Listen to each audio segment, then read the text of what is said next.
Why do you cut me so deep? I've only ever spoken the truth. I see Otto Hightower for what he is.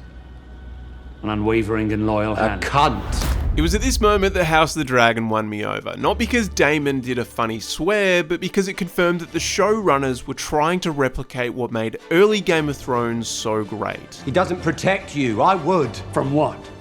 Yourself. In only a few sentences, Daemon goes from condescending and angry to nurturing and protective. He's warning Viserys of Otto's nefarious motives in the guise of a loving brother, but he clearly wants something too. 10 years you've been king, and yet not once have you asked me to be your hand. The point I'm trying to make here is the power of a simple conversation where you're not entirely sure who to root for. Who's good?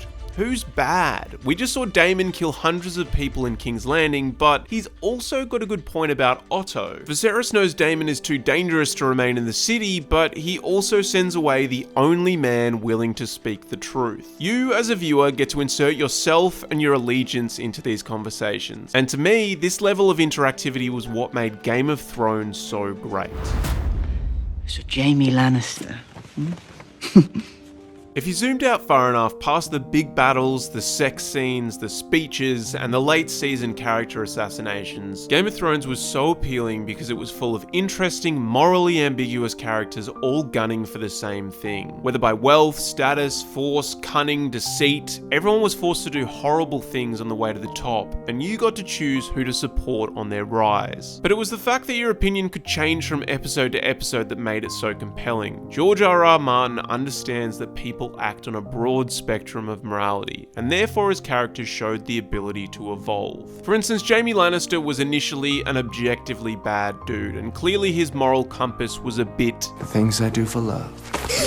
conflicted. He was introduced as a morally reprehensible character who we weren't supposed to approve of, but the more time we spend with him, the more he seemed to be atoning for his sins. He lost a hand, but won our hearts. But also, he couldn't quit Cersei, and she was the worst, so it became one big game of mental gymnastics. Conflicting and complex character motivations are everything in a show like this, as George R.R. Martin stated at a recent Comic-Con panel. I've always believed in the most interesting characters are great characters, like all the human beings I've ever met and read about, who are capable of generosity and love and doing good, and then the next week they do something selfish and bad, and you know, we all have things to be proud of, we all have things to be ashamed of. House of the Dragon is filled with these so-called grey characters, and with a focus on a lot of terrible characters, entitled royalty arguing over birthrights and traditions, the showrunners are almost challenging you to choose one of the bad sides from the first episode. And no character embodies the moral conflict of choosing a side more than this guy.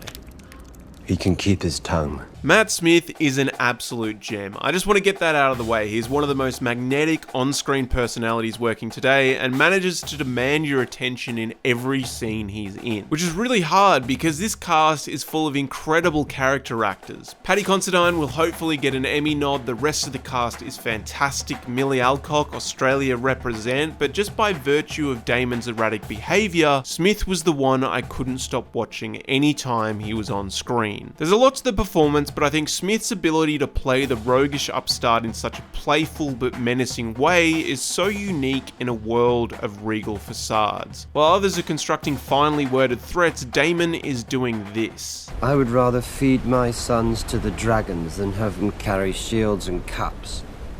For your drunken usurper cunt of a king. He's a dangerous, spoilt, uncontrollable whirlwind of anger and ambition, emboldened by love and loyalty. However, to discuss Daemon, we've got to talk about his role as an anti-hero. And I need to preface this spiel by disclosing that I haven't read Fire and Blood, so I have no idea if the show's portrayal of Daemon is accurate. If it isn't, let me know in the comments, but I'm just speaking to his character as portrayed in the show. Alright, anti-heroes. The basic definition of an anti-hero is a character who lacks conventional heroic qualities and attributes, often defying conventional ethical codes. This is all the rage in modern superhero films, caped crusaders who swear and kill people, very edgy. But the anti-hero can also be defined as a subjective midpoint, someone who's a hero from a specific point of view but a villain from another. And this line between hero and villain is what George R.R. finds so fascinating about Daemon. One of the grayest characters in the entire history of Westeros is Daemon Targaryen, the Rogue Prince. He's a very colorful and unpredictable character. I'll quote once again William Faulkner, who in his Nobel Prize acceptance speech said, "The only thing that's worth writing about is the human heart in conflict with itself." But if we rewind 10 weeks, any suggestion that Daemon might be anything but pure evil would have seemed absolutely mad. He uses the Gold Cloaks to wreak havoc on King's Landing in the name of law and order, reveling in some sadistic joy while hurting what could be innocent civilians. You're a pack of hounds, sated and honed for the hunt. He's a bad dude, right? Well, here's Matt Smith with the counter. I think Daemon thinks like he's actually doing the right thing. I think he feels like there's a strange morality to him and he thinks, right, I'm going to go out and punish these people and show everyone that I'm being diligent about this. And yes, I'm pushing the envelope a bit. But I don't think it's just gratuitous violence from his point of view. This moral duality follows Daemon throughout the show and had me tied up in knots by the end of the season. I went from flat out despising him to sort of supporting him by episode 10. Dreams didn't make us kings. Dragons did. He's never presented as a nice person, and he retains the air of dignity and entitlement befitting of an evil prince, but the more we learn about his loyalty to the Targaryen house and his desperation to be respected by his brother, the more his actions seem humanized, almost logical. It does help that everyone else in the show does something equally despicable, including what I thought was an honorable knight in Sir Criston, but Daemon has a lot to come back from. He steals an egg, kills his wife, defiles his niece, defies his king multiple times, but then he shows moments of undying family loyalty. I will speak of my brother as I wish. You will not. And looks to do what he thinks is right by running headfirst into enemy territory. As with anything in the show, every selfless action carries with it an ulterior motive. Defeating the crab feeder wins Daemon favour with Driftmark. Furthering the Targaryen reign clearly furthers his personal ambitions for power. Therefore, one could simply say he's just a bad guy who only does good things when it benefits him. This isn't a particularly special distinction, but it's lazy to dismiss the constantly murky moral categorization of Daemon as bad writing. Like, look at all the subliminal parallels they slip in. When Daemon is happily punishing thieves in the street, it mirrors Ned Stark's pain at having to punish this man who flees the Night's Watch in episode 1. Ned is good, therefore the intimation is that Daemon is evil. When Daemon loses his wife, he's finally able to understand the pain Viserys felt losing his own wife. It's a sobering moment of reflection for the sadistic prince, but also adds another unfortunate chapter to what he considers a life of almost. Otto confronts Daemon at Dragonstone on this bridge twice. At first, he is painted as the petulant upstart who has been scheming off screen. However, the second time, we've just spent all our time at Dragonstone, so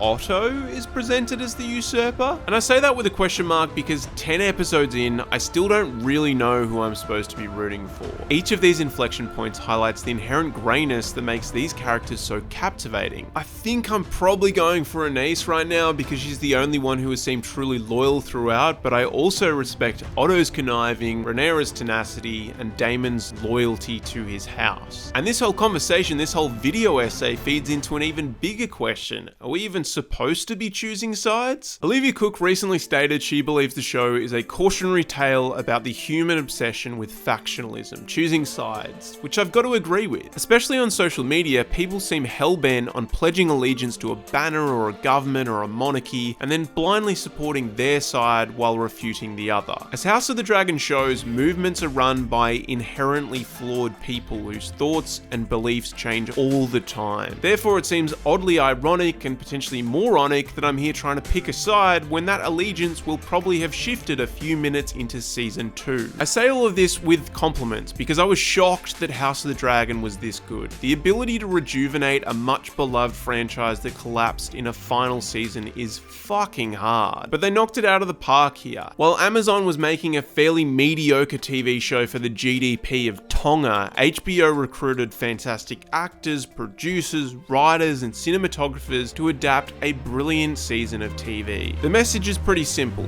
If you focus on the characters, and the characters are interesting, the show will always win.